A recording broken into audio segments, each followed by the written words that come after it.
깊은 산골 마을, 부모를 일찍 여의고 혼자 살던 가난한 한 사내는 그날도 하루를 마무리하고 잠에 들려 했습니다.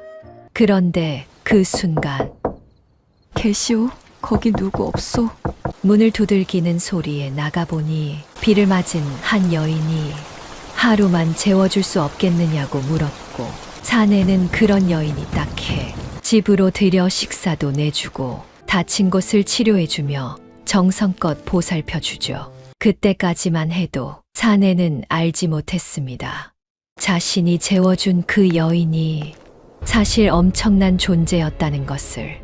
그리고 그로 인해 자신에게 엄청난 일들이 벌어지게 될 거라는 것을 말이에요. 구독과 좋아요 눌러주시고 어디서 듣고 계신지 댓글로 꼭 알려주세요. 전해 들은 야담 시작합니다. 옛날 옛적 조선 땅 깊은 산골 마을에 박준호라는 청년이 살고 있었습니다. 어려서 부모를 모두 잃고 마을 외곽 낡은 초가집에서 홀로 살아가는 사내였지요. 가진 것이라곤 비탈진 밭 한 떼기와 성한 데 없는 살림뿐이었습니다. 그래도 박준호는 남의 것을 탐하는 법이 없었어요. 비가 오면 비를 맞고 볕이 들면 볕을 쬐며 그저 묵묵히 흙을 일구며 살았습니다. 그날도 박준호는 하루 종일 비를 맞으며 밭일을 했지요. 저녁이 되어서야 젖은 몸으로 집에 돌아왔습니다. 며칠을 아껴 먹으려고 남겨둔 보리밥 한 덩이와 말린 생선 한 토막. 그것이 박준호가 가진 저녁의 전부였어요. 그래도 박준호는 상을 앞에 두고 가만히 손을 모았습니다. 오늘도 무사히 하루를 넘겼으니 되었지. 밖에서는 비바람이 점점 더 거세지고 있었지요. 그런데 말입니다. 바로 그 무렵, 궁에서 수십 리나 떨어진 산길을 한 여인이 홀로 헤매고 있었습니다. 다름 아닌 이 나라의 왕비였어요. 우의정 박형만은 자신의 비리를 왕비가 눈치챘다는 것을 알아챘습니다. 그는 사람을 풀어 왕비를 없애려 하였지요. 가까스로 궁을 빠져나온 왕비는 며칠을 굶주린 채 쫓기고 있었습니다. 낮에는 바위 틈에 몸을 숨기고 밤에는 산길을 더듬어 걸었지요. 비단 씨는 진작에 해져 맨발이나 다름없었습니다. 빗물에 젖은 치맛자락이 무겁게 발목을 휘감았어요. 왕비는 한 걸음을 뗄 때마다 휘청였습니다. 눈앞이 자꾸만 흐려졌지요. 얼마나 걸었을까요? 멀리 산 아래 희미한 불빛 하나가 깜빡이고 있었습니다. 왕비는 마지막 힘을 짜내어 그 불빛을 향해 걸었어요. 이윽고 낡은 살인문 앞에 다다랐습니다. 떨리는 손으로 문을 두드렸지요. 계시오, 누구 없소? 방 안에 있던 박준호가 흠칫 고개를 들었습니다. 이 늦은 밤, 이 빛 속에 찾아올 사람이 있을 리 없었어요. 박준호는 천천히 문을 열었습니다. 문틈으로 비에 흠뻑 젖은 여인이 떨고 서 있었지요. 나으리, 미안하지만 하룻밤만 재워주실 수 있겠습니까? 박준호는 선뜻 답하지 못했습니다. 세상이 흉흉하던 때라 낯선 일을 함부로 드리는 것이 마음에 걸렸어요. 하지만 여인의 낯빛은 당장이라도 쓰러질 듯 창백했습니다. 박준호는 잠시 망설였지요. 들어오시오. 이 비에 어찌 사람을 돌려보내겠소. 왕비는 몇 번이고 고개를 숙였습니다. 박준호는 꺼져 가던 아궁이에 장작을 더 넣었어요. 이내 불길이 살아나 방 안이 노릇하게 데워졌습니다. 박준호는 하나뿐인 마른 수건을 꺼내어 여인에게 건넸지요. 우선 물기부터 닦으시오. 이러다 곧불이라도 들겠소. 왕비는 떨리는 손으로 수건을 받아들었습니다. 축축하게 식었던 손끝에 조금씩 온기가 돌기 시작했어요. 젖은 옷이 마르는 동안 박준호는 자기 앞에 놓였던 저녁상을 슬그머니 여인 쪽으로 밀었지요. 왕비가 깜짝 놀라 그를 바라보았습니다. 이건 나으리 드시려던 것이 아닙니까? 박준호는 멋쩍게 웃었어요. 저는 오늘따라 입맛이 없어서 그렇소. 왕비는 그 말이 거짓임을 곧 알아챘습니다. 좁은 방 안 어디를 둘러보아도 다른 음식이라곤 보이지 않았기 때문이지요. 왕비는 조용히 수저를 들었습니다. 따뜻한 밥 한 술이 목을 넘어가는 순간 며칠을 굶은 설움까지 함께 넘어갔어요. 왕비는 한참을 말없이 밥을 삼키다 겨우 입을 열었습니다. 이 은혜를 어찌 갚아야 할지 모르겠습니다. 박준호는 손사래를 치며 웃었지요. 갚긴 무얼 갚으시오. 사람이 사람을 들이는데 까닭이 어디 있겠소. 왕비는 가만히 박준호를 바라보았습니다. 낯선 이에게 이토록 다정할 까닭이 없는데도 이 청년은 아무런 대가도 바라지 않았지요. 그날 밤 박준호는 방 한쪽에 이불을 깔고 먼저 잠이 들었습니다. 왕비는 좀처럼 잠을 이루지 못했어요. 문틈으로 새어드는 빗소리를 들으며 왕비는 천장을 오래도록 올려다보았습니다. 그러다 그녀는 품속에서 비녀 하나를 꺼냈습니다. 언젠가 전하께서 손수 머리에 꽂아주셨던 비녀였지요. 왕비의 눈가에 눈물이 차올랐습니다. 전하, 하지만 왕비는 곧 비녀를 다시 품속 깊이 감추었어요. 지금은 살아남는 것이 먼저였습니다. 왕비는 입술을 깨물며 마음을 다잡았지요. 누구에게도 자신의 정체를 밝히지 않으리라. 그렇게 비바람치는 밤이 깊어갔습니다. 이튿날 새벽, 왕비는 누구보다 먼저 눈을 떴습니다. 날이 채 밝기도 전이었지요. 왕비는 더 이상 폐를 끼치고 싶지 않았어요. 방 한쪽에서는 박준호가 깊이 잠들어 있었습니다. 밤새 바닥에서 새우잠을 자고도 얼굴이 편안해 보였지요. 왕비는 그 모습을 잠시 내려다보았습니다. 짧은 하룻밤이었지만 참으로 오랜만에 느껴본 사람의 온기였어요. 왕비는 봉당에 가지런히 놓인 집신을 집어들었습니다. 차마 인사도 남기지 못하고 소리 없이 일어나 살인문을 나섰지요. 새벽 안개가 발목까지 자욱하게 깔려 있었습니다. 그런데 말입니다. 얼마 가지 못해 왕비의 다리가 풀려버렸지요. 며칠을 굶고 쫓기며 쌓인 피로가 한꺼번에 몰려온 것이었습니다.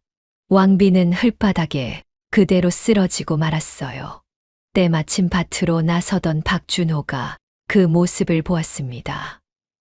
아씨, 박준호는 호미를 내던지고 한다름에 달려왔지요. 축 늘어진 몸은 불덩이처럼 뜨거웠습니다. 박준호는 왕비를 조심스레 등에 업었어요. 박준호는 서둘러 집으로 돌아와 왕비를 누였어요. 이마에 손을 얹어보니 고열이 펄펄 끓고 있었습니다. 박준호는 찬물에 무명천을 적셔 왕비의 이마에 얹었지요. 천이 금세 더워지면 다시 적시기를 몇 번이고 되풀이했습니다. 밤이 깊도록 왕비의 머리맡을 떠나지 않았어요. 박준호는 의원을 부르려 했지요. 하지만 가진 돈을 모두 털어도 의원을 부르기엔 턱없이 모자랐습니다. 그가 발만 동동 구르고 있을 때 왕비가 가까스로 눈을 떴어요. 의원은 부르지 마십시오. 제가 약을 지을 줄 압니다. 박준호는 선뜻 믿기지 않았습니다. 아씨 몸도 성취하는데 어찌 약을 짓겠소. 걱정 마십시오. 산에 오르면 쓸만한 약초가 있을 것입니다. 결국 두 사람은 함께 산으로 향했지요. 왕비는 열에 시달리면서도 약초를 능숙하게 골라냈습니다. 잎의 모양을 살피고 뿌리의 냄새를 맡고 쓸 것과 버릴 것을 단번에 가려냈어요. 박준호는 그 모습이 놀라울 따름이었습니다. 아씨는 이런 것도 다 아시오? 왕비는 잠시 손을 멈추고 옅게 웃었지요. 예전에 배운 적이 있습니다. 그 이상은 말하지 않았습니다. 박준호는 더 묻지 않고 왕비가 가리키는 약초를 부지런히 캐 담았어요. 해가 기울 무렵 두 사람은 한광줄이 가득 약초를 안고 산을 내려왔습니다. 집으로 돌아온 왕비는 손수약을 다려 마셨어요.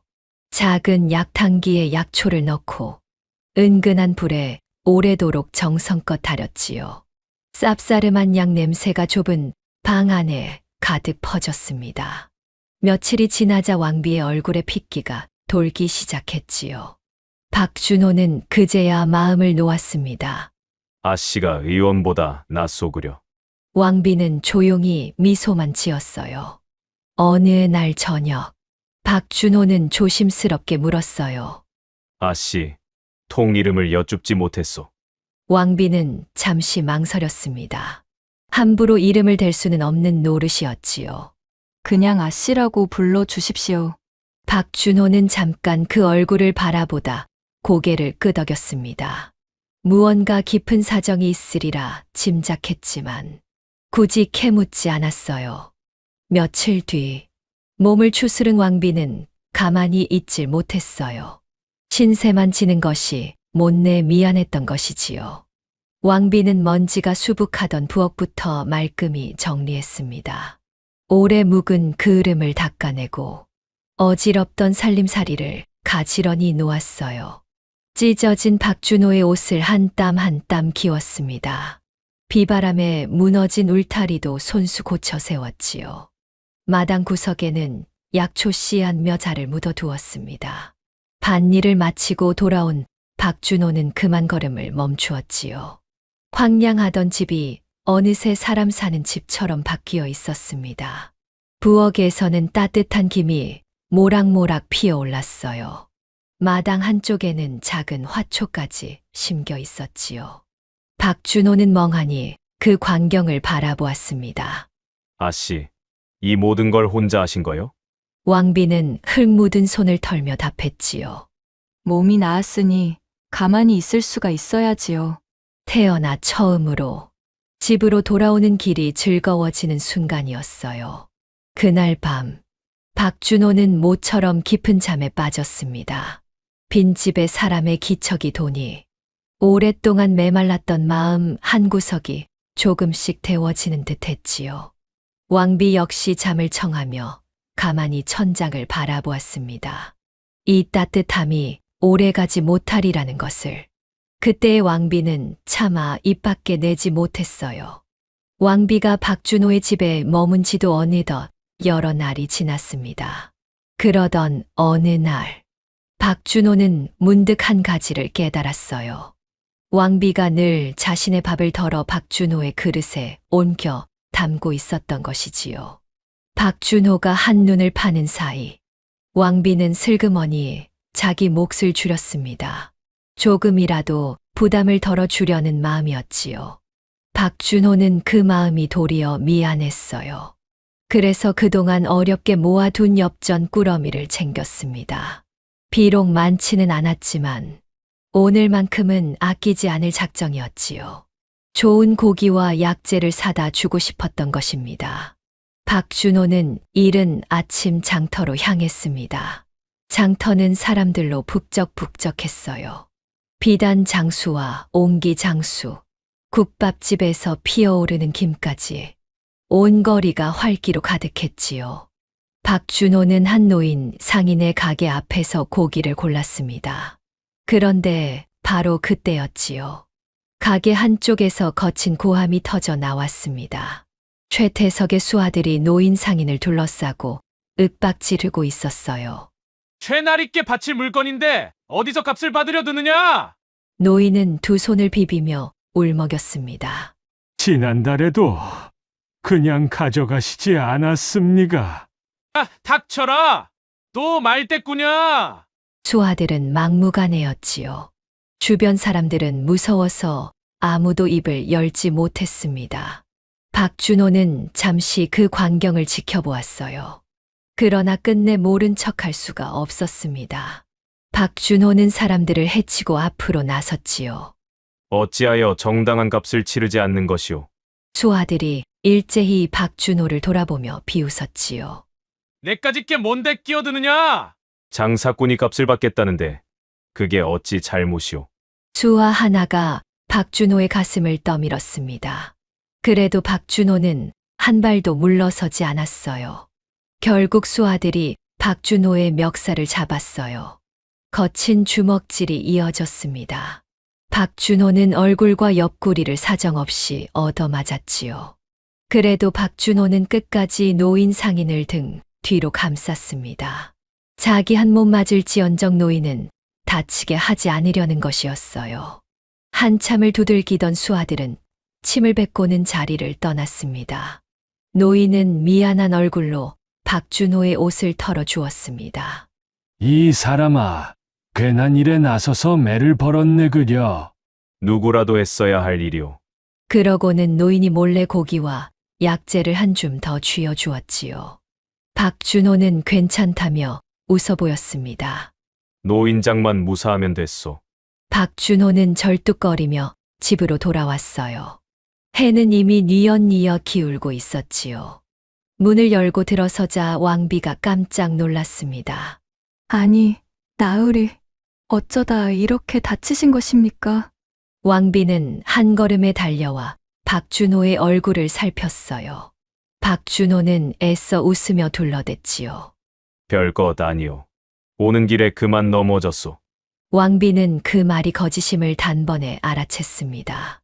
옷에 묻은 흙보다 뺨에 든 주먹 자국이 훨씬 또렷했기 때문이었어요. 넘어진 사람이 어찌 주먹 자국을 달고 오겠습니까? 하지만 왕비는 굳이 캐묻지 않았습니다. 대신 말없이 약초를 꺼내 상처를 다스렸지요. 찢어진 입가를 닦고 부어오른 눈가에 약을 발랐습니다. 왕비의 손길은 더없이 조심스러웠어요. 상처에 천을 감는 동안 박준호는 괜히 시선을 피했습니다. 이만한 일로 의원까지 부를 것 없소. 의원이 문제가 아닙니다. 왕비의 목소리에는 가시지 않은 떨림이 배어 있었지요. 이렇게 다치고도 어찌 웃으실 수가 있습니까? 박준호는 아무 말도 하지 못했어요. 왕비는 조용히 입을 열었습니다. 다음부터는 부디 몸을 더 아끼십시오. 박준호는 멋쩍게 고개를 끄덕였지요. 하지만 왕비의 마음속에서는 다른 생각이 자라고 있었습니다. 이것은 단순히 넘어져 생긴 상처가 아니었어요. 누군가 작정하고 박준호를 때린 것이었지요. 그리고 그 뒤에는 분명 까닭이 있을 터였습니다. 왕비는 창밖으로 어두워지는 마을을 내다보았어요. 장터에서 들었던 그 이름 하나가 밤새 머릿속을 떠나지 않았습니다. 최태석, 왕비는 낮은 목소리로 그 이름을 가만히 되뇌었지요. 방 안에는 약 냄새와 함께 무거운 침묵만이 내려앉았습니다. 저 선한 청년이 무슨 잘못을 했기에 매를 맞아야 했는지 왕비는 도무지 받아들일 수가 없었어요. 그 밤, 왕비는 오래도록 잠을 이루지 못했습니다. 며칠이 지나자 마을에 이상한 일이 벌어지기 시작했습니다. 멀쩡하던 밭들이 하나둘 시들어가는 것이었어요. 푸르던 잎이 누렇게 뜨고 실하던 줄기가 힘없이 늘어졌지요. 처음에는 몇 집만 그런 줄 알았습니다. 하지만 날이 갈수록 누렇게 마르는 밭이 늘어만 갔어요. 농부들은 하나같이 병충해 탓이라 여겼어요. 밭마다 재를 뿌리고 약초를 다려 뿌려도 보았지요. 이웃 마을에서 용하다는 노인을 불러오기도 했습니다. 그러나 아무 소용이 없었어요. 마른 밭은 날마다 더 넓어져만 갔지요. 어느 날 아침, 박준호는 이웃 농부의 부탁으로 함께 밭을 둘러보러 나섰어요. 왕비도 조용히 그 뒤를 따라갔습니다. 밭에 모인 농부들은 한숨만 푹푹 내쉬고 있었지요. 한 늙은 농부가 마른 잎을 매만지며 탄식했습니다. 이러다 올해 농사는 죄다 망하게 생겼소. 벌레 때문인 듯한데 아무리 잡아도 끝이 없구려. 왕비는 말없이 밭으로 걸어 들어갔습니다. 잎을 하나하나 뒤집어 살피고 흙을 한 줌 쥐어 손끝으로 비벼보았어요. 흙은 것만 젖었을 뿐 속은 바싹 메말라 있었지요. 그러다 왕비는 문득 고개를 갸웃했습니다. 이상한 점이 있었던 것이지요. 벌레 먹은 자국이 거의 없습니다. 농부들이 어리둥절한 얼굴로 서로를 바라보았어요. 벌레가 먹었다면 잎에 구멍이 숭숭 나야 마땅합니다. 한데 이 잎들은 그저 물기 없이 말라버렸을 뿐이지요. 왕비는 밭 위쪽 언덕으로 천천히 올라갔습니다. 박준호도 얼른 그 뒤를 따랐지요. 얼마나 올랐을까요? 언덕 중턱에 이르자 작은 물길 하나가 눈에 들어왔습니다. 며칠 전 폭우에 흙더미가 무너져 내려 물길을 꽉 틀어막고 있었어요. 맑은 물이 거의 흐르지 못하고 고여 썩어가고 있었지요. 왕비는 그제야 모든 것을 알아챘습니다. 병충해가 아닙니다. 왕비는 막힌 흙더미를 가리켰어요. 물이 닿지 못해 작물이 말라가는 것입니다. 농부들은 깜짝 놀라 입을 다물지 못했어요. 왕비는 무너진 수로를 다시 뚫어야 한다고 일렀습니다. 박준호는 곧장 삽을 챙겨 들었지요. 소문을 들은 마을 사람들도 하나둘 모여들었습니다. 해가 중천에 뜨도록 작업이 이어졌어요. 흙을 퍼내고 무거운 돌을 옮기고 막힌 물길을 차근차근 정리해 나갔지요. 박준호는 웃옷을 벗어 던지고 앞장서서 흙더미를 파냈습니다. 땀이 비 오듯 흘렀지만 누구 하나 손을 놓지 않았어요. 왕비는 사람들에게 물길의 방향을 일러주며 일을 거들었지요. 이윽고 막혔던 물길이 뚫렸습니다. 콸콸 맑은 물이 다시 밭을 향해 흘러내렸어요. 농부들은 두 손을 번쩍 들고 환호했지요. 물이 흐른다. 물이 흘러. 며칠 뒤 시들어 가던 작물들이 거짓말처럼 다시 푸르게 살아났습니다. 축 처졌던 줄기가 꼿꼿이 고개를 들었어요. 마을 사람들은 너나 할 것 없이 왕비에게 고마워했지요. 아씨가 아니었으면 올해 농사는 영락없이 끝장날 뻔했소. 어떤 이는 채소를 한 알음 안겨주고 또 어떤 이는 손을 맞잡고 연신 머리를 조아렸습니다. 그날 저녁 박준호와 왕비는 논두렁을 나란히 걸었습니다. 붉게 물든 노을이 두 사람의 등 뒤로 길게 늘어졌지요. 박준호는 처음으로 자신의 지난 날을 꺼내 놓았어요. 어릴 적의 병으로 부모를 모두 잃었소. 그 뒤로는 살아보겠다고 닥치는 대로 일만 했지. 박준호의 목소리에는 옛서름이 옅게 묻어 있었습니다. 배 곪던 날도 많았소. 한겨울에 땔감이 없어 떨던 밤도 있었고. 왕비는 조용히 그 이야기를 들었습니다. 그 고단한 세월을 견디고도 어찌 저리 맑을 수 있는지 왕비는 가만히 박준호의 옆 얼굴을 바라보았어요. 이윽고 왕비도 가만히 입을 열었지요. 저 역시 소중한 이와 멀리 떨어져 있습니다. 박준호가 걸음을 멈추고 물었어요. 가족이요? 왕비는 잠시 저무는 하늘을 올려다보았습니다. 무엇과도 바꿀 수 없는 사람입니다. 그 이상은 말하지 않았지요. 박준호 역시 더 묻지 않았습니다. 두 사람 사이에는 어느새 말없이도 통하는 무언가가 자라고 있었어요. 왕비는 비로소 깨달았습니다. 이 청년이 어찌하여 그토록 선한 사람인지를요. 노을이 다 쓰러질 때까지 두 사람은 말없이 논두렁을 걸었습니다. 개구리 우는 소리만이 저녁 들판에 가득했어요. 왕비는 박준호가 다쳐온 그날을 여태 마음에 담아두고 있었습니다. 도대체 누가 그 선한 청년에게 손찌검을 했는지 좀처럼 잊히지 않았던 것이지요. 어느 날 아침, 왕비는 장작을 패고 있는 박준호에게 다가갔어요. 마당 한쪽에는 쪼갠 장작이 가지런히 쌓여 있었습니다. 나으리, 그날 장터에서 정말 넘어지신 것이 맞습니까? 박준호는 도끼질을 멈추었습니다. 이마에 맺힌 땀을 소매로 훔치고는 한참을 말이 없었지요. 이윽고 긴 한숨을 내쉬었습니다. 사실은 아니요. 그리고 박준호는 처음으로 최태석의 이야기를 꺼냈습니다. 그날 나를 때린 자들이 바로 최태석의 수하들이오. 박준호의 목소리가 낮게 가라앉았어요. 최태석은 이고을에서 가장 부유한 자였습니다. 하지만 정당하게 모은 재물이 아니었지요. 가난한 농민들에게 돈을 빌려준 뒤 몇 곱절로 불려받아냈습니다. 그를 모르는 이들에게는 거짓 문서를 쥐어주고 빚을 빌미로 논밭을 통째로 빼앗았어요. 빚을 갚지 못한 이는 종으로 끌고 가기도 했지요. 마을 사람들은 최태석의 이름만 들어도 벌벌 떨었습니다. 그렇게 긁어 모은 재물의 일부는 한양의 우의정 박형만에게 매물로 바쳐졌어요. 그래서 관아조차도 최태석을 함부로 건드리지 못했지요. 억울한 일을 당해도 하소연할 곳이 없소. 관아에 가봤자 도리어 매만 맞고 쫓겨나기 일쑤요. 왕비의 얼굴이 점점 굳어졌어요. 박형만이라는 이름이 나오는 순간 왕비의 손끝이 가늘게 떨렸습니다. 바로 자신을 궁에서 내쫓으려 한 그 자였기 때문이지요. 이 깊은 산골에서마저 그 이름을 다시 듣게 될 줄은 몰랐어요. 박형만의 그늘이 이토록 멀리까지 뻗어 있었던 것입니다.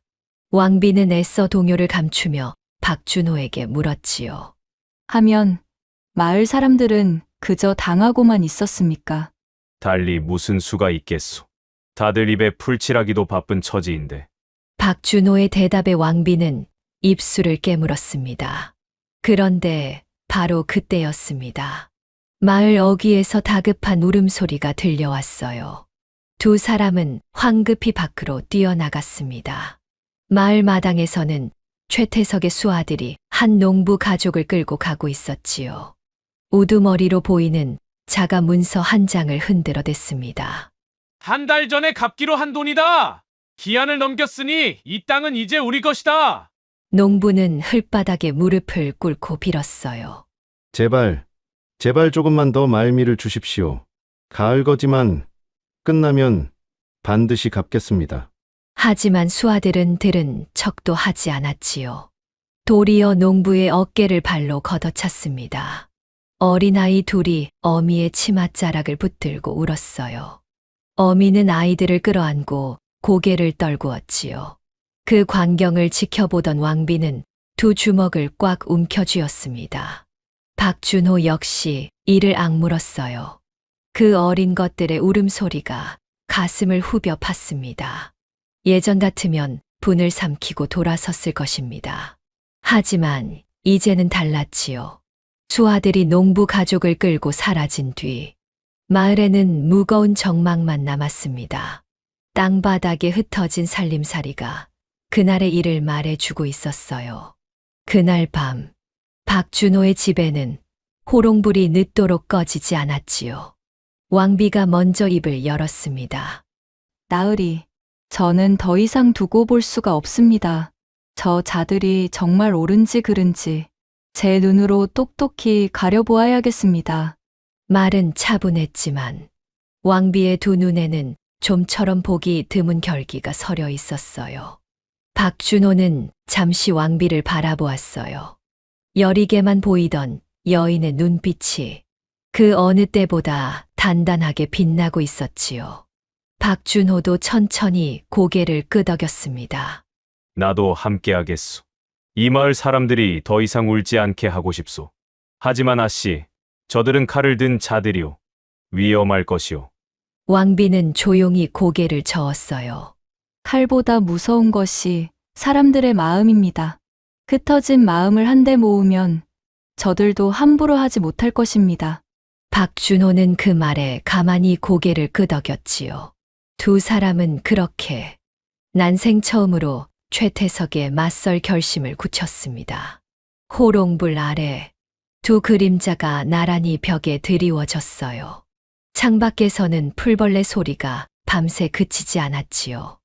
오래도록 숨죽여 온 이 마을에 작은 불씨 하나가 비로소 지펴지고 있었습니다. 이튿날 왕비와 박준호는 남몰래 농부 가족을 찾아갔습니다. 해질 무렵 농부에 다 쓰러져 가는 오두막이었어요. 농부는 이미 모든 것을 체념한 얼굴이었지요.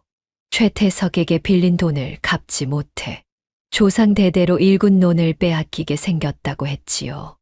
이제 와서 무슨 수가 있겠습니까? 관아도 최태석 편인데 우리 같은 것들이 무얼 어쩌겠소. 왕비는 조용히 청했습니다. 그 빈 문서를 한번 보여주시겠습니까? 농부는 품에서 낡은 종이 한 장을 꺼냈어요. 손때가 묻어 누렇게 바랜 문서였지요. 왕비는 그 문서를 오래도록 들여다보았습니다. 그러다 한 가지 이상한 점을 발견했지요. 원금보다 갚아야 할 돈이 터무니없이 부풀려져 있었던 것입니다. 게다가 세마는 방식조차 일부러 복잡하게 꼬아 놓았어요. 이자에 또 이자를 얹고 갚은 돈은 슬그머니 빼놓는 식이었지요. 그를 모르는 농민이라면 속아 넘어갈 수밖에 없는 구조였습니다. 농부님, 그동안 갚으신 돈은 얼마나 됩니까? 농부는 손가락을 꼽으며 더듬더듬 헤아렸어요. 왕비는 그 액수를 종이 한 구석에 차곡차곡 적어두었지요. 왕비는 그날 밤늦도록 셈을 다시 했습니다. 농부가 그동안 갚은 돈까지 하나하나 헤아렸어요. 먹을 갈고 숫자를 적고 또 지우기를 거듭했지요. 박준호는 그 곁에서 호롱불 심지를 돋우어 주었습니다. 밤이 깊어 갈수록 종이 위의 셈은 점점 또렷해졌어요. 이윽고 왕비의 입가에 옅은 미소가 번졌습니다. 진실이 모습을 드러낸 것이었어요. 이제 됐습니다. 내일이면 모든 것이 밝혀질 것입니다. 다음 날, 박준호는 마을 사람들을 광장으로 불러 모았습니다. 소문을 들은 최태석 측 사람들도 모습을 드러냈지요. 왕비는 사람들 앞에서 빈 문서를 활짝 펼쳐 보였습니다. 그리고 한 줄 한 줄 짚어 가며 또박또박 설명했어요. 여기 적힌 셈은 처음부터 잘못되었습니다. 이 농부가 본 뒤 빌린 돈은 이만큼 뿐입니다. 왕비는 땅바닥에 막대기로 숫자를 적어 보였지요. 복잡하게 꼬여있던 셈이 한눈에 들어오도록 풀어냈습니다. 사람들이 술렁이기 시작했어요. 아니, 저 셈이 저렇게 간단한 것이었나? 그동안 우리가 까막눈이라고 속아온 게로구나. 왕비는 농부가 그동안 갚은 돈을 헤아려 보였습니다. 놀랍게도 농부는 이미 빌린 돈의 대부분을 갚은 뒤였어요. 그동안 갚은 돈을 다 따져보니 도리어 최태석이 더 받아낸 셈이었지요. 마을 사람들의 눈빛이 달라지기 시작했습니다.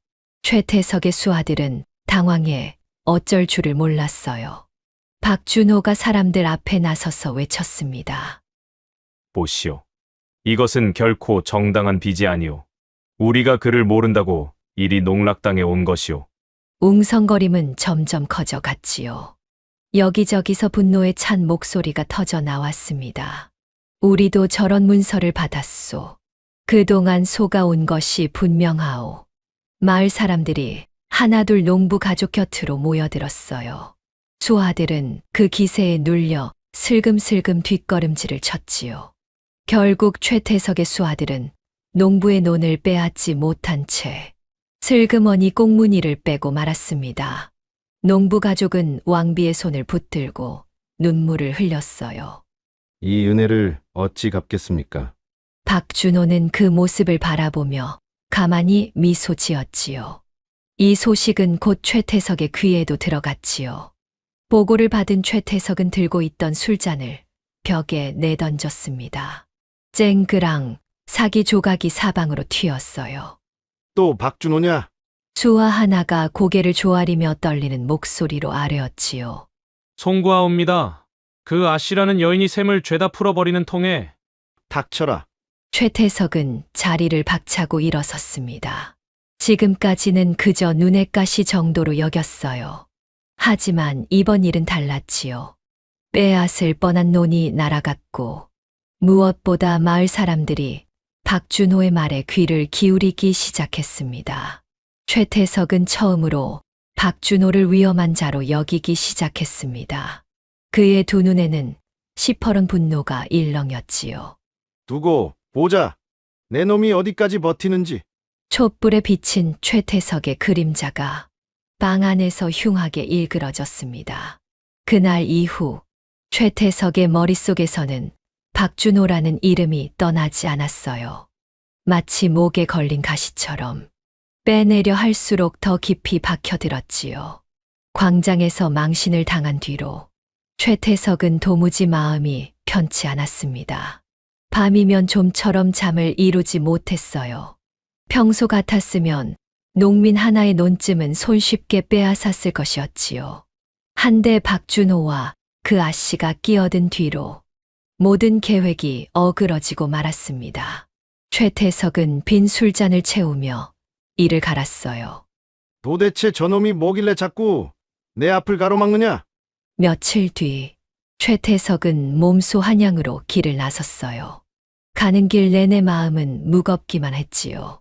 그가 찾아간 곳은 우의정 박형만의 별채였습니다. 소슬대문 안쪽으로는 잘 가꾸어진 정원이 펼쳐져 있었어요. 겉으로는 평범한 문안 인사처럼 보였지요. 하지만 두 사람은 오래도록 은밀히 손을 잡아 온 사이였어요. 최태석이 백성들에게서 재물을 쥐어짜면 박형만은 그 일부를 받아 챙기며 뒤를 봐주었지요. 한 사람은 시골에서 백성을 쥐어짜고 한 사람은 한양에서 그 죄를 덮어주었습니다. 관아가 꿈쩍도 하지 않는 까닭이 바로 거기 있었어요. 박형만은 값비싼 술을 기울이며 느긋하게 물었어요. 요즘 들어 바치는 것이 부쩍 줄었다고 들었다. 최태석은 참았던 불만을 쏟아냈지요. 박준호라는 놈 때문입니다. 대감. 그러고는 그간의 일을 낱낱이 늘어놓았습니다. 빈 문서가 들통난 일, 빼앗으려던 논을 놓친 일, 마을 사람들이 점점 자신을 두려워하지 않게 된 일. 박형만은 코웃음을 쳤어요. 고작 시골 청년 하나 때문에 그리 호들갑이냐? 사내 대장부가 그만한 일도 처리하지 못한단 말이냐? 박형만의 비웃음에 최태석의 얼굴이 벌개졌습니다. 하지만 최태석은 웃을 수가 없었어요. 날이 갈수록 위기감이 그를 짓눌렀던 것이지요. 대감, 그놈은 예사 인물이 아닙니다. 글도 모르는 농민들 사이에서 묘하게 사람들을 끌어모으고 있습니다. 게다가 그 아씨라는 여인도 영 수상합니다. 어디서 굴러온 누구인지조차 아는 이가 없습니다. 박형만은 관심 없다는 듯 손을 내저었어요. 적당히 겁을 주면 끝날 일을 가지고 최태석은 마지못해 고개를 끄덕였습니다. 그러나 마음 한구석은 여전히 무거웠지요. 박형만의 말처럼 정말 사소한 일일까? 아무리 곱씹어 보아도 불안은 가시지 않았습니다. 집으로 돌아오는 길. 최태석은 흔들리는 마차 안에서 골똘히 생각에 잠겼어요. 처음에는 그저 거슬리는 놈이라 여겼습니다. 하지만 이제는 분명히 알 수 있었지요. 박준호가 살아있는 한 자신의 재물길은 끝없이 막힐 것이라는 사실을요. 빼앗은 것을 도로 개워 내야 할지도 모를 일이었어요. 생각이 거기에 미치자 등줄기가 서늘해졌습니다. 최태석의 증오는 날이 갈수록 깊어만 갔습니다. 마차 바퀴가 덜컹일 때마다 그의 입가에 서린 미소도 점점 차갑게 식어갔어요. 내 놈을 그냥 두지는 않겠다. 최태석은 어둠이 깔린 차창 밖을 노려보았습니다. 마을로 돌아온 그날 밤, 최태석은 수하들을 불러 모았어요. 방 안에는 험상궂은 사내들이 둘러앉았지요. 박준호 그놈의 이 거수의 투족을 낱낱이 살펴라. 누구를 만나는지, 무슨 말을 하고 다니는지 빠짐없이 고하라. 수하들이 머리를 조아리고 어둠 속으로 흩어졌습니다. 이제 최태석은 박준호를 단순히 거슬리는 자로 두지 않았습니다. 기어이 짓밟아 없애야 할 적으로 점 찍은 것이었어요. 그 결심이 어떤 비극을 불러올지 그때의 최태석은 알지 못했지요. 한편 그 무렵 박준호와 왕비는 그런 위협이 다가오는 줄도 모른 채 여전히 마을 사람들 곁을 지키고 있었습니다. 장터에서 부당한 일을 당한 이를 거들어주고 빚에 쪼들린 이의 사정을 함께 들어주었지요. 박준호의 집 앞에는 어느새 도움을 청하러 오는 발길이 끊이지 않았어요. 저마다 가슴에 맺힌 사연을 안고 찾아왔지요.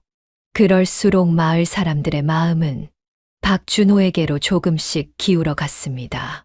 예전에는 최태석이 무서워 고개를 숙였던 이들이었어요. 이제는 박준호 곁에서 조금씩 용기를 얻고 있었지요. 하지만 박준호도 왕비도 알지 못했지요. 한양에서 이미 검은 그림자가 움직이기 시작했다는 것을요. 그날 밤도 박준호의 집에서는 코롱불이 늦도록 꺼지지 않았습니다. 왕비는 잠든 박준호의 얼굴을 가만히 바라보았어요. 이 평온한 나날이 오래 가기를 마음속으로 가만히 빌었지요. 이제 박준호는 우연히 최태석을 막는 데서 그치지 않았습니다. 최태석이 그동안 얼마나 많은 이들을 올려왔는지 직접 파헤치기 시작한 것이지요. 한 번 마음먹은 일이었어요. 박준호는 끝을 보기로 다짐했습니다. 왕비도 곁에서 힘을 보탰지요. 왕비는 피해를 입은 사람들의 사연을 하나하나 적어 나갔습니다. 언제 돈을 빌렸는지, 얼마를 갚았는지, 어떤 억울한 일을 겪었는지 빠짐없이 종이에 옮겨 담았지요. 박준호는 장터를 부지런히 드나들며 상인들과 가까워졌습니다. 처음에는 누구도 선뜻 입을 열지 않았어요. 최태석의 보복이 두려웠던 것이지요. 하지만 박준호는 포기하지 않았습니다. 무거운 짐을 대신 들어주고 손이 모자란 가게 일을 거들어 주었어요. 비 오는 날에는 좌판을 함께 덮어주고 무거운 곡식 가마를 어깨에 메어 날랐지요. 며칠을 그렇게 발품을 팔며 신뢰를 쌓아갔습니다. 상인들도 차츰 박준호에게 마음을 열기 시작했어요. 처음에는 그저 인사만 나누던 이들이 나중에는 슬그머니 속내를 털어놓았지요. 그러던 어느 날, 한 상인이 조심스럽게 입을 열었습니다. 주변을 몇 번이나 살핀 뒤에야 나온 말이었어요. 사실 우리 마을만 그런 것이 아니오. 그 한마디를 시작으로 숨겨졌던 사실들이 줄줄이 드러나기 시작했어요. 최태석은 이웃한 여러 마을에서도 똑같은 짓을 벌이고 있었습니다. 빚을 터무니없이 부풀리고 거짓 문서를 꾸미고 땅을 빼앗았지요. 심지어 곡식 값까지 제멋대로 주물렀어요. 흉년이 들면 곡식을 움켜쥐고 풀지 않다가 값이 치솟으면 그제야 비싸게 내다 팔았습니다. 그렇게 굶주린 백성들의 주머니를 탈탈 털어갔지요. 배고픈 아이를 둔 어미들이 쌀 한 돛박에 폐물을 내놓았어요. 최태석의 곳간은 날로 그득해졌지만 백성들의 살림은 날로 메말라 갔습니다. 왕비는 그 모든 것을 빠짐없이 정리했어요. 날짜와 액수, 사람들의 이름까지 또박또박 적어두었지요. 박준호는 또 다른 피해자를 찾아 발길을 옮겼습니다. 날이 갈수록 종이 위의 기록은 두툼하게 쌓여갔지요. 기록이 늘어갈수록 피해자들도 조금씩 용기를 내기 시작했어요. 나도 증언하겠소. 더 이상 당하고만 있을 수는 없소.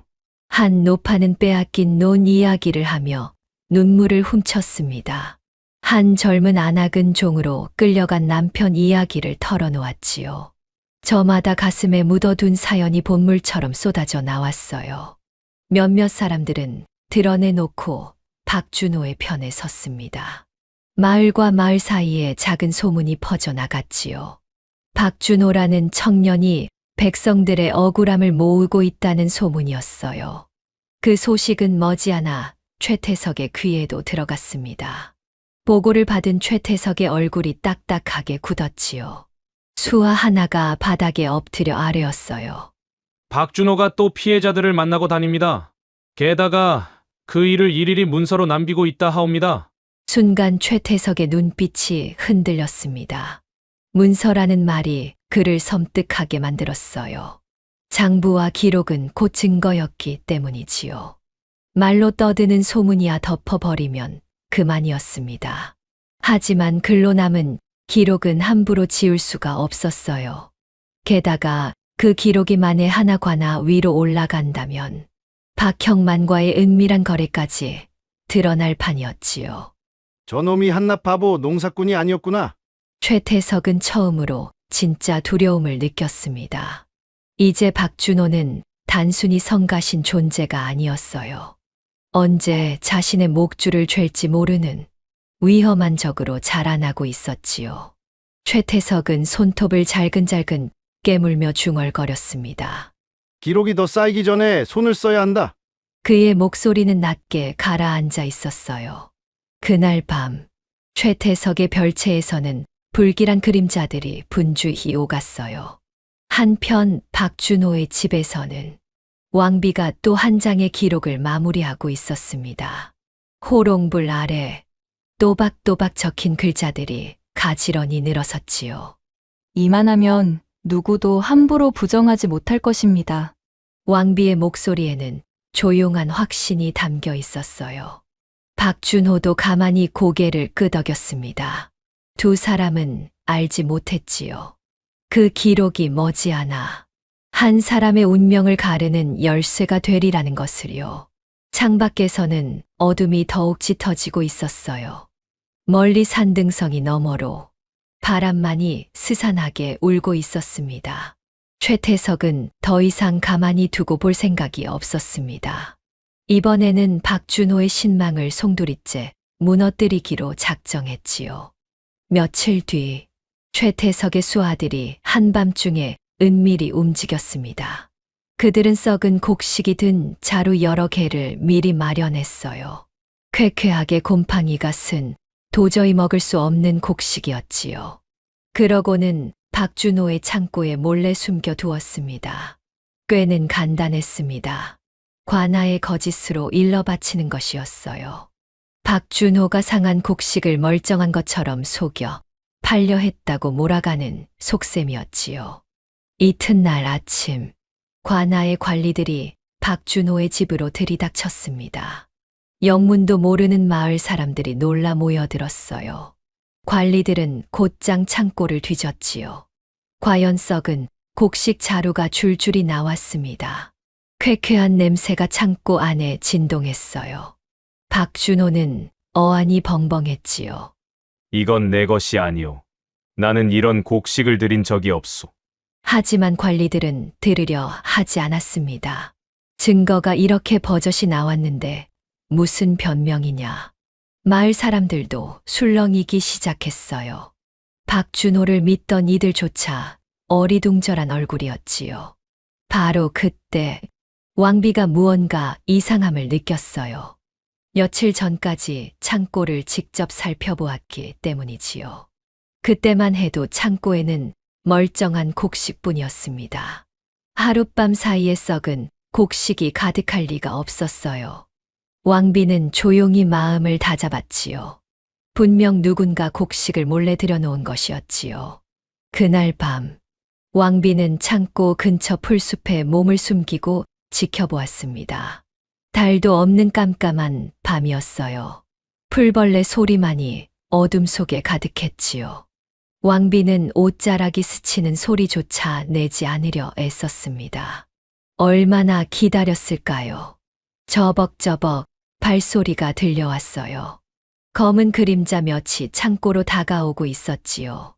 다름 아닌 최태석의 수하들이었어요. 그들은 남은 곡식 자루를 마저 옮기고 있었습니다. 증거를 더 채워 넣으려는 속셈이었지요. 왕비는 숨을 죽이고 그 모습을 똑똑히 지켜보았어요. 마침 근처를 지나던 나무꾼과 떠돌이 상인도 그 광경을 보게 되었습니다. 왕비는 두 사람에게 다가가 조용히 청했지요. 부디 오늘 본 것을 증언해 주십시오. 억울하게 누명을 쓴 사람이 있습니다. 나무꾼과 상인은 잠시 망설였어요. 최태석이 두려웠기 때문이지요.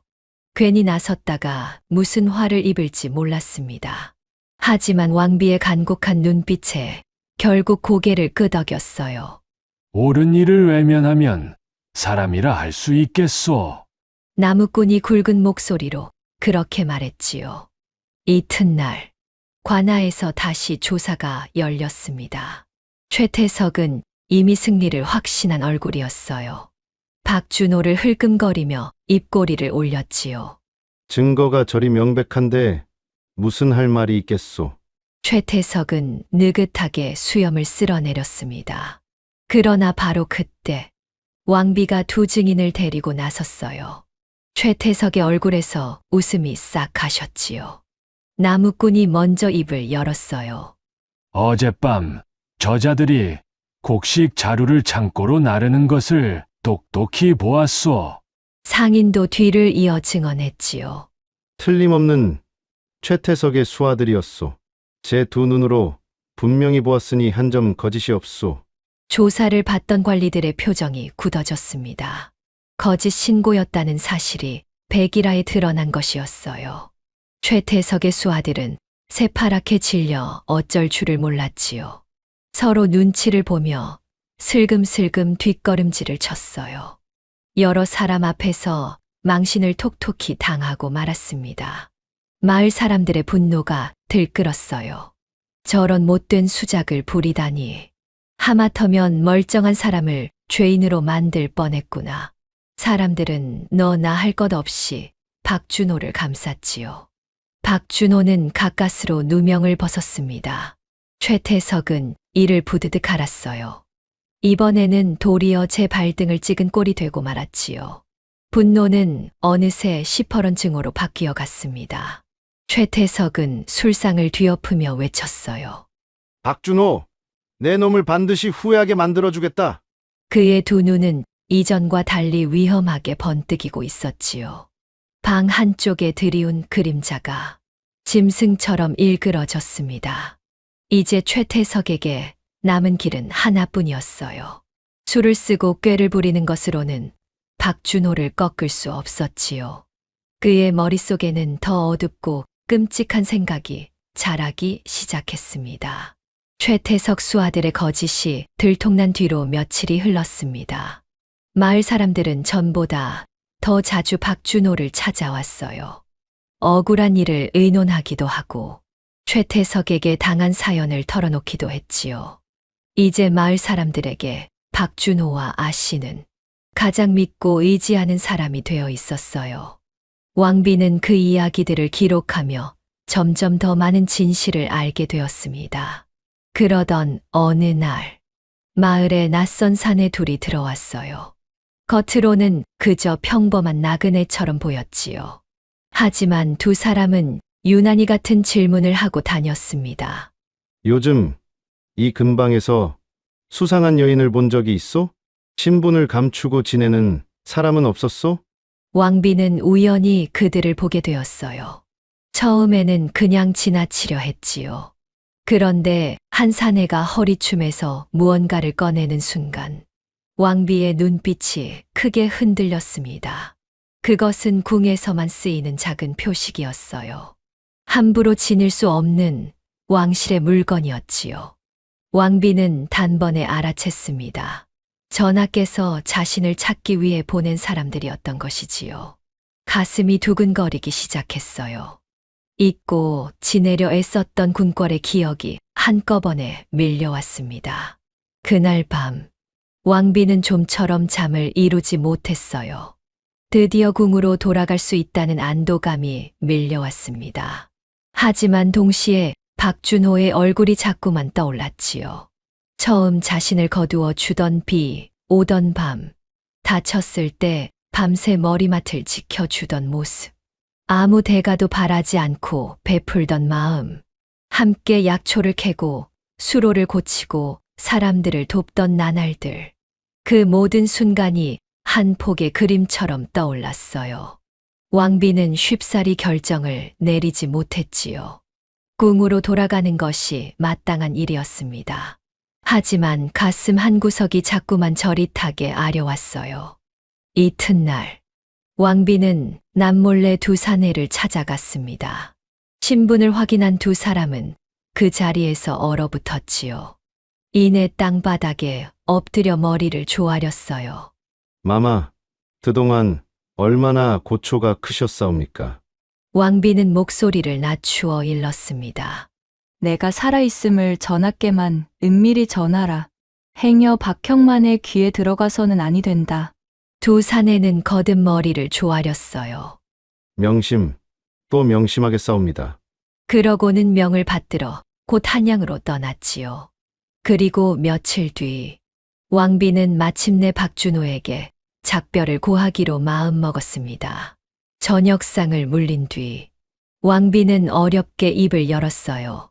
나으리, 저는 이제 떠나야 할 것 같습니다. 박준호는 들고 있던 그릇을 내려놓았지요. 전혀 예상하지 못한 말이었습니다. 갑자기 떠나신다니 무슨 일이 있는 것이오? 왕비는 차마 진실을 말할 수 없었어요. 가야 할 곳이 생겼습니다. 올해 신세를 졌습니다. 이 은혜는 평생 잊지 않겠습니다. 박준호는 한참 동안 아무 말도 하지 못했지요. 방 안에는 무거운 침묵만이 흘렀습니다. 호롱불만이 두 사람 사이에서 조용히 타올랐어요. 이윽고 박준호가 조심스럽게 물었지요. 아씨, 혹시 다시 만날 수 있겠소? 왕비는 순간 모든 것을 털어놓고 싶었습니다. 자신이 누구인지, 어찌하여 떠나야 하는지 말하고 싶었지요. 이 선한 청년에게만은 거짓을 남기고 싶지 않았어요. 하지만 끝내 고개를 저었습니다. 언젠가는 다시 뵐 수 있을지도 모릅니다.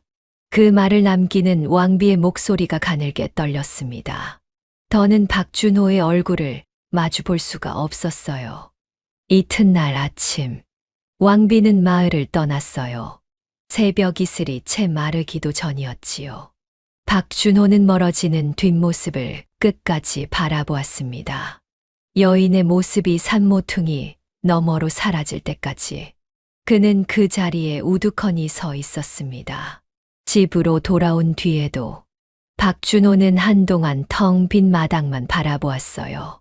왕비가 고쳐놓은 부엌, 왕비가 심어놓은 작은 화초, 모든 것이 그대로인데 정작 그 사람만 사라지고 없었지요. 박준호는 난생 처음으로 가슴이 텅 비는 듯한 허전함을 느꼈습니다.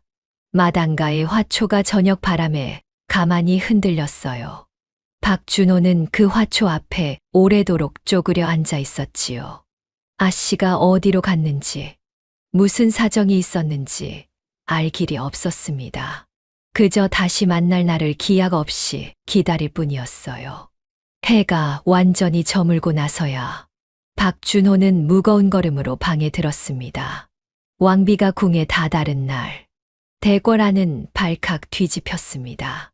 실종되었던 왕비가 살아 돌아온 것이었어요. 궁녀들은 눈물을 글썽이며 마마를 맞았지요. 내관들은 분주히 오가며 기쁜 소식을 전했습니다. 소식을 들은 왕은 채통도 잊은 채 국문까지 달려 나왔어요. 왕비가 가마에서 내리는 순간 왕은 한 걸음에 다가갔습니다. 두 사람은 말없이 서로를 끌어안았어요. 무사하였구려. 정말로 무사하였구려. 왕의 목소리가 잠겨들었지요. 매일같이 그대를 찾았소. 살아있으리라 믿고 또 믿었소. 왕비도 그동안 참아 온 눈물을 쏟아냈습니다. 하지만 소리내어 울지는 않았어요. 지난 1년의 고단함이 한꺼번에 무너져 내렸지요. 그저 어깨를 들썩이며 눈물만 흘렸습니다.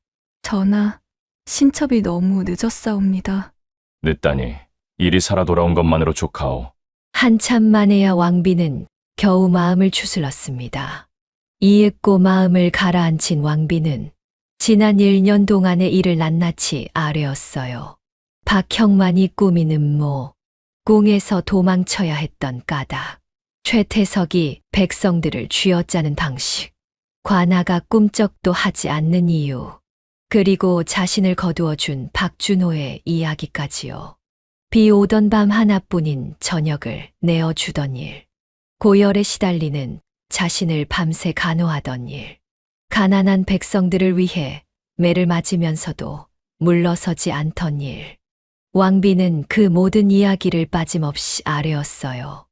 왕의 얼굴이 점점 굳어갔습니다. 특히 최태석과 박형만이 한통속이라는 말에 왕은 끓어오르는 분노를 감추지 못했어요. 감히 백성을 그리 괴롭히고도 무사할 수 있다 이랬단 말이냐? 왕은 주먹을 부르르 떨었어요. 더구나 중전을 헤아려 하다니 그 죄가 하늘에 사무친다. 왕은 곧장 믿을 만한 대신들을 불러들였지요. 하지만 함부로 움직이지는 않았습니다. 섣불리 나섰다가는 박형만이 낌새를 챌 것이었어요. 증거를 손에 쥐기도 전에 그가 모든 흔적을 지워 버릴지도 몰랐지요. 박형만은 조정에 깊이 뿌리 내린 자였습니다. 함부로 건드렸다가는 도리어 역공을 당할 수도 있었어요. 왕은 신중에 신중을 거듭했지요. 그리하여 가장 은밀한 자들에게만 명을 내렸습니다. 암행어사, 의금부의 관리들, 왕실의 정보를 살피는 자들, 하나같이 입이 무겁고 충직한 자들이었어요. 모두가 소리 없이 움직이기 시작했습니다. 그들은 최태석의 장부를 은밀히 뒤졌습니다. 박형만이 받은 뇌물의 자취를 더듬어 갔지요. 장부 곳곳에는 차마 입에 담기 어려운 죄가 적혀 있었어요. 빼앗은 땅, 부풀린 빚, 종으로 끌고 간 사람들의 이름까지. 조각조각 흩어져 있던 죄의 증거들이 조금씩 한자리에 모여들기 시작했습니다. 한편 궁으로 돌아온 왕비는 편안히 쉬지 못했습니다. 비단 이불과 따뜻한 방이 도리어 낯설게 느껴졌어요. 자꾸만 박준호의 일이 마음에 걸렸던 것이지요. 최태석과 박형만이 결코 가만히 있지 않으리라는 것을 왕비는 누구보다 잘 알고 있었습니다. 궁지에 몰린 짐승일수록 더 사납게 무는 법이었지요. 만약 그들이 박준호에게 화풀이라도 한다면 그 생각에 이르자 왕비는 등골이 서늘해졌어요. 전하, 한 가지 청이 있사옵니다. 어느 날 밤 왕비는 왕에게 조심스럽게 아뢰었습니다. 신첩을 구해준 그 사람이 부디 화를 입지 않도록 보살펴 주시옵소서. 그 사람이 없었다면 신첩은 이미 이 세상 사람이 아니었사옵니다. 왕은 고개를 끄덕였어요. 걱정 마시오. 그 은인을 어찌 잊겠소. 그대를 살린 사람이라면 곧 과인의 은인이기도 하오. 그러나 왕비의 불안은 좀처럼 가시지 않았습니다. 저 멀리 산골 마을에서 홀로 남은 박준호가 자꾸만 눈에 밟혔어요.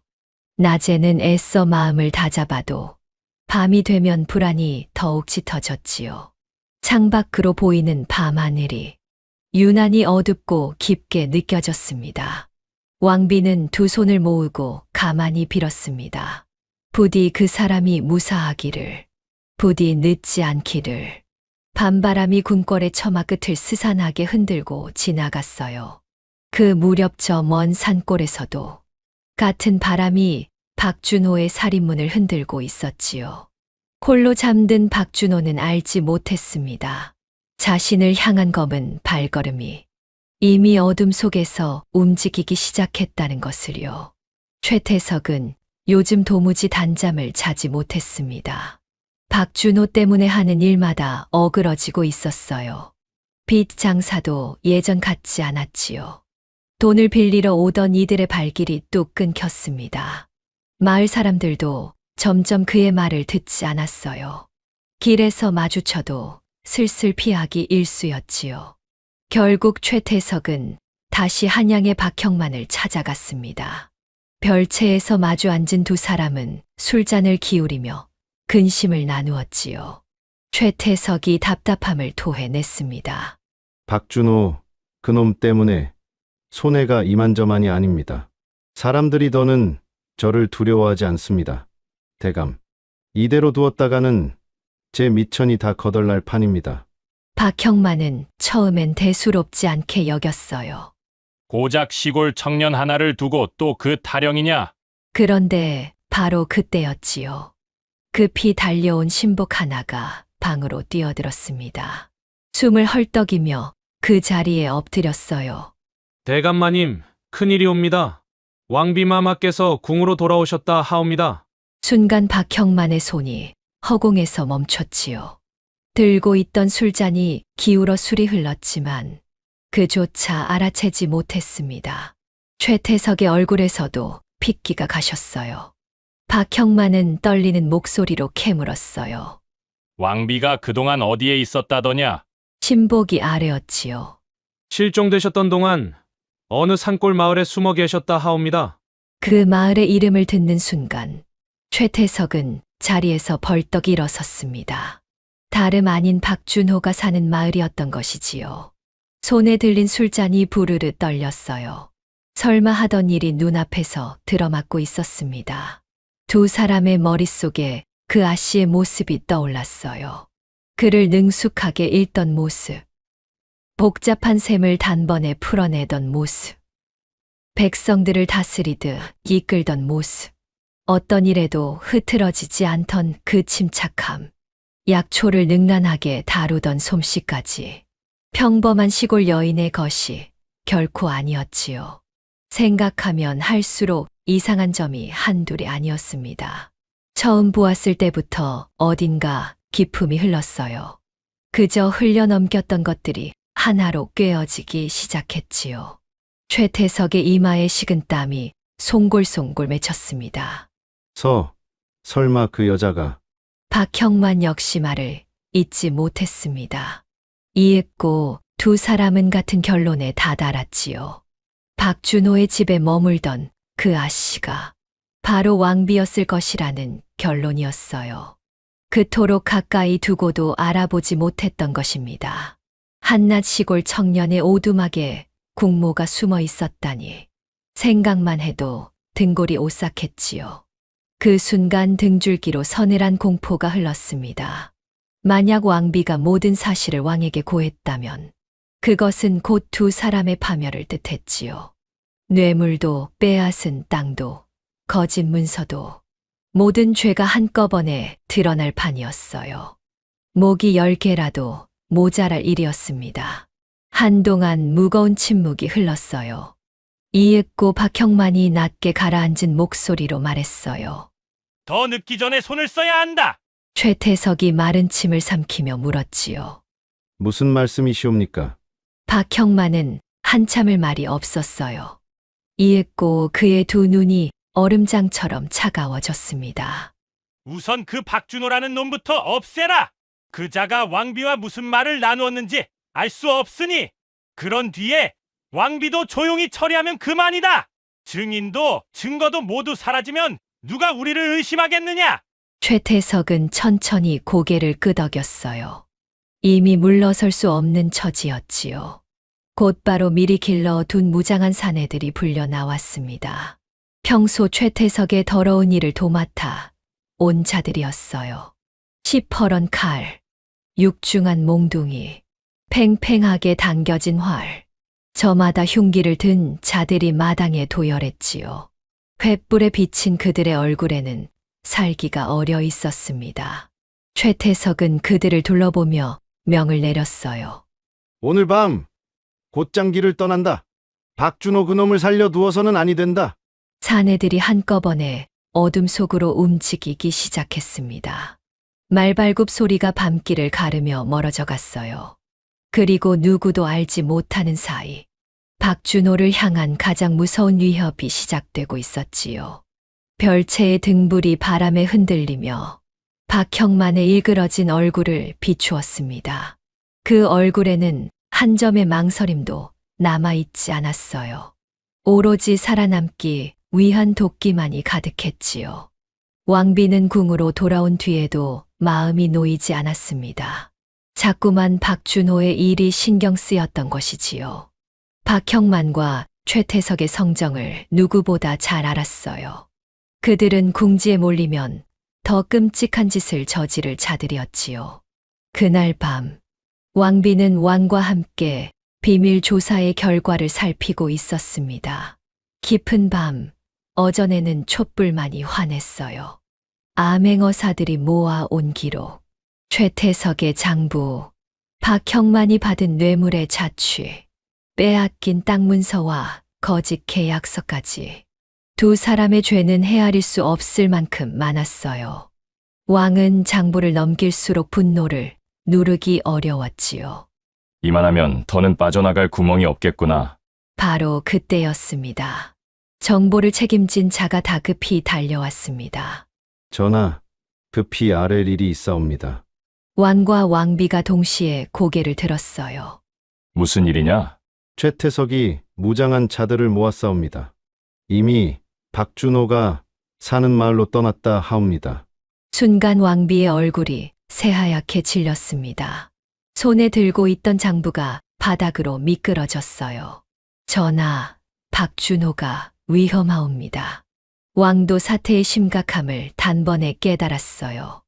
박형만이 제 죄가 드러난 것을 눈치챈 것이었지요. 이제는 한시도 지체할 수 없었습니다. 왕은 곧장 자리에서 일어섰어요. 금군을 준비시켜라. 의금부와 함께 즉시 출발한다. 박형만과 최태석을 현장에서 잡아들일 채비를 하라. 명이 떨어지자 궁 전체가 한꺼번에 움직였어요. 금군들이 갑옷을 갖추고 무기를 챙겼지요. 의금부 관리들이 증거 장부를 단단히 싸들었습니다. 횃불이 곳곳에서 타올랐어요. 말들이 거친 콧김을 내뿜으며 발을 굴렀지요. 왕비도 함께 가겠다고 나섰습니다. 왕은 위험하다며 말렸어요. 전장이나 다름없는 곳이오. 그대가 갈 곳이 아니오. 하지만 왕비는 물러서지 않았지요. 전하, 그 사람은 신첩 때문에 위험에 빠진 것이옵니다. 신첩이 직접 가야 하옵니다. 왕비의 눈빛에는 꺾이지 않는 결의가 어려 있었습니다. 왕은 한참 만에 고개를 끄덕였어요.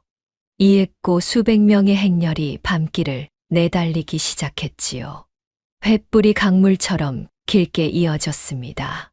말발굽 소리가 천둥처럼 산길을 울렸어요. 왕비는 흔들리는 가마 안에서 두 손을 모았지요. 부디 늦지 않기를 마음속으로 빌고 또 빌었습니다. 한편 그 무렵 박준호는 그런 일이 벌어지는 줄도 모르고 있었어요. 왕비가 떠난 뒤로 집은 다시 적막해졌지요. 홀로 밥을 먹고 홀로 밭을 돌보고 홀로 집으로 돌아오는 나날이 이어졌습니다. 그런데 이상하게도 집 안은 전보다 더 허전하게만 느껴졌어요. 한 사람이 머물다 떠난 자리가 이토록 큰 빈자리를 남길 줄은 몰랐지요. 박준호는 종종 산모퉁이 쪽을 바라보곤 했습니다. 혹여 그 사람이 다시 돌아오지는 않을까 하고요. 그날 저녁, 박준호는 마당에서 장작을 패고 있었습니다. 문득 왕비가 고쳐준 부엌이 눈에 들어왔지요. 왕비가 심어둔 작은 화초도 보였어요. 박준호는 저도 모르게 옅은 미소를 지었습니다. 그런데 바로 그 순간이었지요. 멀리서 개들이 사납게 짖기 시작했어요. 평소와는 사뭇 다른 소리였습니다. 여러 마리가 한꺼번에 컹컹 울부짖었지요. 박준호는 문득 이상한 낌새를 느꼈어요. 무언가 잘못되어 가고 있다는 예감이었습니다. 그는 서둘러 집 안으로 들어가 문을 걸어 잠갔어요. 그리고 얼마 지나지 않아 쿵! 누군가 문을 두드렸습니다. 박준호는 고개를 들었어요.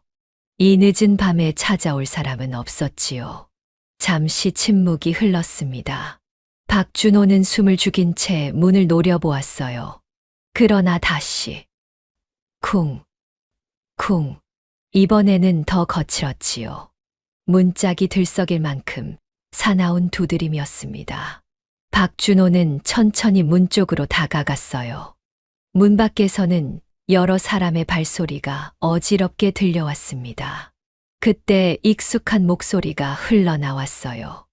박준호, 순간 박준호의 얼굴이 굳어졌지요.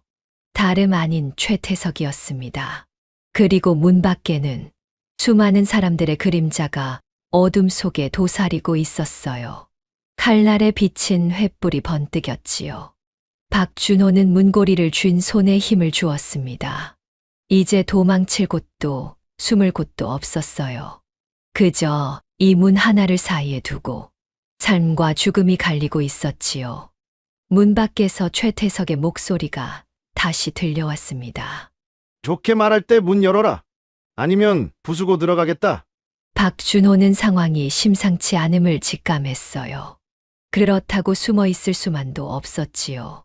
결국 박준호는 문을 열었습니다. 문이 열리자 최태석과 수십 명의 수하들이 모습을 드러냈어요.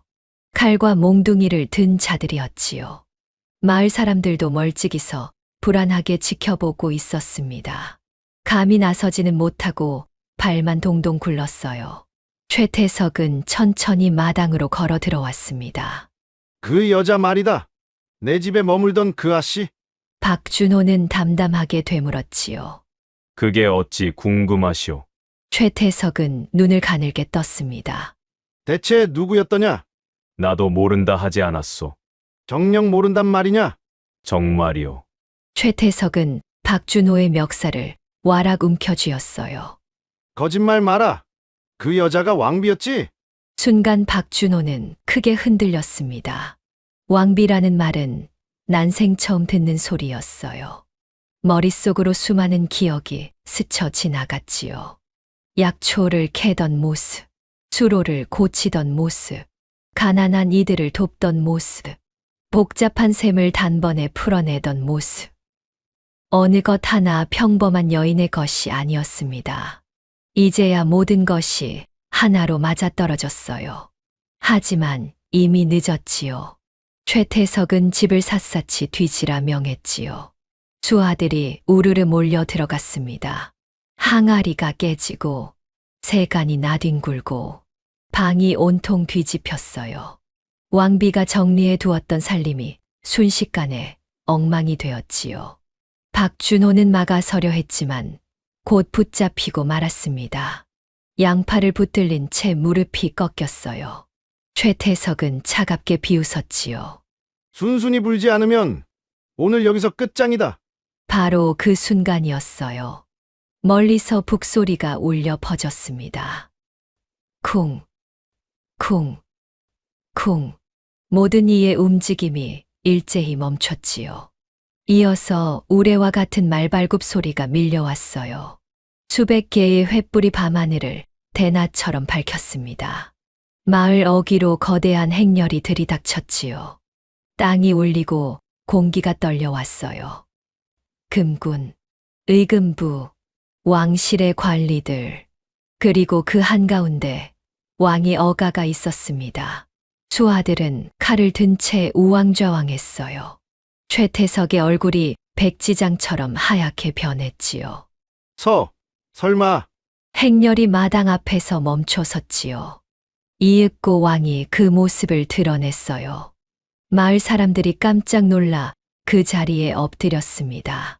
그리고 왕의 뒤로 낯익은 얼굴의 여인이 천천히 걸어 나왔지요. 박준호는 두 눈을 크게 떴어요. 아니, 아씨.